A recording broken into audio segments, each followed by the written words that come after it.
নির্বাচন ঘোষণা হওয়ার পরেও উন্নয়নমূলক কাজ করার অভিযোগ উঠল দুর্গাপুর পশ্চিমের বিজেপি বিধায়ক লক্ষণ ঘড়ুইয়ের বিরুদ্ধে। সোমবার দুর্গাপুর পশ্চিম বিধানসভার চাষিপাড়া এলাকায় বিধায়কের নাম লেখা সোলার লাইট বসানোর উদ্যোগ নেন তিনি। বাধা দেন স্থানীয়রা। তাদের অভিযোগ, নির্বাচন ঘোষণার পর আচমকা এলাকায় এসে বিজেপি কর্মীরা সোলার লাইট বসানোর কাজ শুরু করেন। এই ঘটনায় ক্ষোভ প্রকাশ করে তারা বলেন, গত 5 বছরে এলাকার সমস্যা নিয়ে বিধায়ককে দেখা যায়নি, অথচ ভোটের মুখে নানা প্রকল্পের নামে মানুষকে প্রভাবিত করার চেষ্টা করছেন। শেষ পর্যন্ত কর্মীদের লাইট নিয়ে সেখান থেকে চলে যেতে হয়। তৃণমূলের প্রাক্তন কাউন্সিলর রমাপ্রসাদ হালদারের অভিযোগ, ভোটের আগে মানুষকে প্রভাবিত করার জন্য নির্বাচন বিধি লঙ্ঘন করা হচ্ছে। বিষয়টি নিয়ে আমরা নির্বাচন কমিশনের কাছে লিখিত অভিযোগ জানাবো। অন্যদিকে লক্ষণ ঘড়ুইয়ের দাবি, এই কাজের বরাদ্দ আগেই হয়েছিল, যে ঠিকাদার সংস্থা কাজের দায়িত্ব পেয়েছে তারাই কাজ করছিল। তৃণমূল রাজনৈতিক কারণে কাজ আটকে দিয়েছে। তিনি সারা বছর উন্নয়নের কোনো কাজ করেননি, 5টা বছর এইভাবে পার করে দিয়েছেন।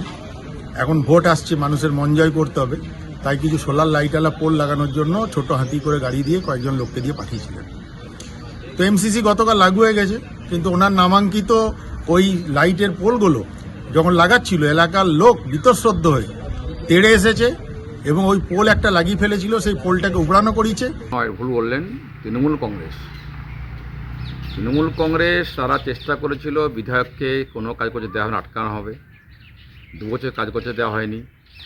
তারপরে 3 বছরের মধ্যে আমি আমার 3,30,00,000 টাকা যে কাজ, সেটা সম্পূর্ণ করেছি।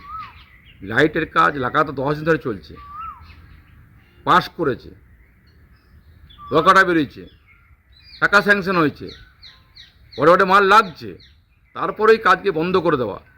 তৃণমূল কংগ্রেস থেকে ভয় পেয়ে গেছে।